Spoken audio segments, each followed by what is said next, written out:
Stephen Edwin King was born in Portland, Maine in 1947, the second son of Donald and Nellie Ruth Pillsbury King. After his parents separated when Stephen was a toddler, he and his older brother, David, were raised by his mother. Parts of his childhood were spent in Fort Wayne, Indiana, where his father's family was at the time, and in Stratford, Connecticut. When Stephen was 11, his mother brought her children back to Durham, Maine, for good.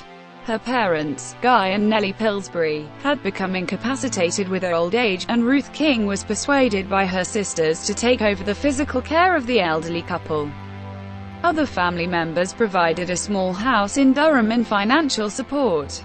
After Stephen's grandparents passed away, Mrs. King found work in the kitchens of Pineland, a nearby residential facility for the mentally challenged. Stephen attended the grammar school in Durham and then Lisbon Falls High School, graduating in 1966. From his sophomore year at the University of Maine at Orono, he wrote a weekly column for the school newspaper, the Maine Campus. He was also active in student politics, serving as a member of the Student Senate.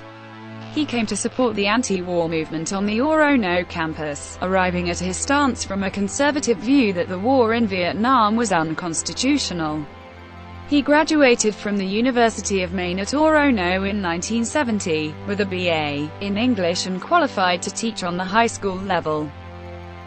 A draft board examination immediately post-graduation found him 4F on grounds of high blood pressure, limited vision, flat feet, and punctured eardrums. He and Tabitha Spruce married in January of 1971. He met Tabitha in the stacks of the Fogler Library at the University of Maine at Orono, where they both worked as students. As Stephen was unable to find placement as a teacher immediately, the Kings lived on his earnings as a laborer at an industrial laundry, and her student loan and savings, with an occasional boost from a short story sale to men's magazines. Stephen made his first professional short story sale, The Glass Floor, to Startling Mystery Stories in 1967. Throughout the early years of his marriage, he continued to sell stories to men's magazines. Many of these were later gathered into the Night Shift collection or appeared in other anthologies. In the fall of 1971, Stephen began teaching high school English classes at Hampton Academy, the public high school in Hampton, Maine. Writing in the evenings and on the weekends, he continued to produce short stories and to work on novels. In the spring of 1973, Doubleday & Co. accepted the novel carrier for publication. On Mother's Day of that year, Stephen learned from his new editor at Doubleday, Bill Thompson, that a major paperback sale would provide him with the means to leave teaching and write full-time. At the end of the summer of 1973, the Kings moved their growing family to southern Maine because of Stephen's mother's failing health.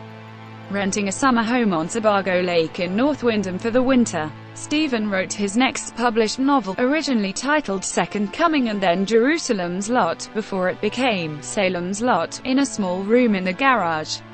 During this period, Stephen's mother died of cancer, at the age of 59. Carrie was published in the spring of 1974. That same fall, the Kings left Maine for Boulder, Colorado. They lived there for a little less than a year, during which Stephen wrote The Shining, set in Colorado. Returning to Maine in the summer of 1975, the Kings purchased a home in the Lakes region of western Maine. At that house, Stephen finished writing The Stand, much of which also is set in Boulder.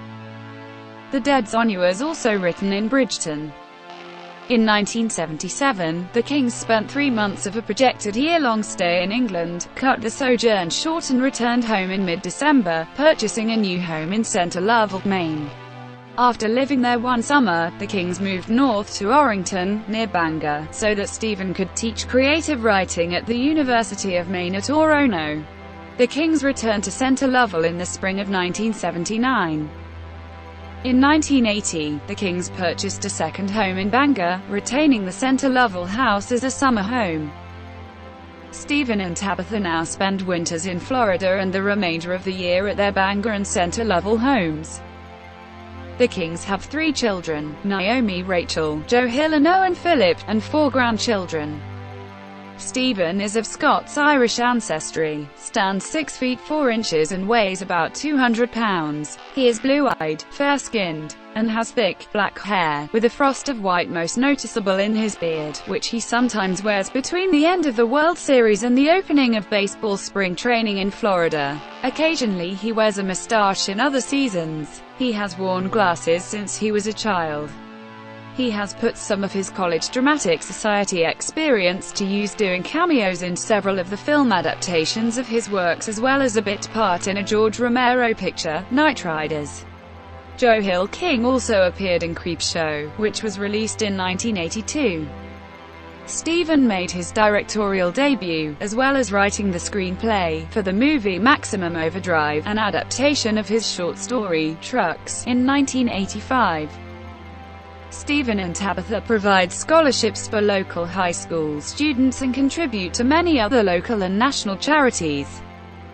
Stephen is the 2003 recipient of the National Book Foundation Medal for Distinguished Contribution to American Letters and the 2014 National Medal of Arts.